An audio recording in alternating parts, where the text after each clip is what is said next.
Subscribe করুন কীর্তনিয়া study সেন্টারকে বাংলায় অঙ্কের সমাধান করার জন্য।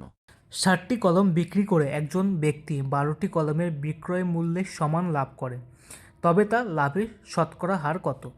60টি কলম বিক্রি করে, অর্থাৎ এসপি, আমাদের এসপি ছিল হচ্ছে 60 টাকা।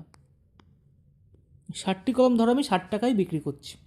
তখন কি বলেছে যে 12টি কলমের বিক্রয় মূল্য, তাহলে 60টি কলম যদি 60 টাকা হয় তাহলে 12টি কলমের দাম 12 টাকাই হবে, ঠিক কি না?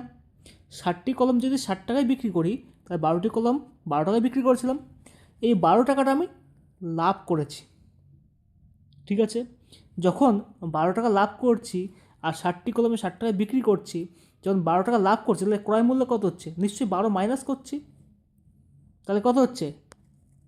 তাহলে হচ্ছে আমাদের সিপি 60 মাইনাস 12 অর্থাৎ 48 টাকা। আমাদের সিপি হচ্ছে 48 টাকা। যখন আমার সিপি 48 টাকা হচ্ছে, মানে কস্ট প্রাইস বা ক্রয় মূল্য, তখনই তো আমি 60 টাকায় বিক্রি করে 12 টাকা লাভ পাচ্ছি। তাহলে পার্সেন্টেজ কত হচ্ছে দেখো, 12 টাকা লাভ হচ্ছে কতর ওপর?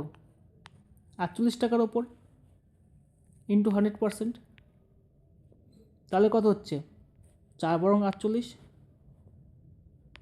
4 25-এ 100, সুতরাং 25% লাভ।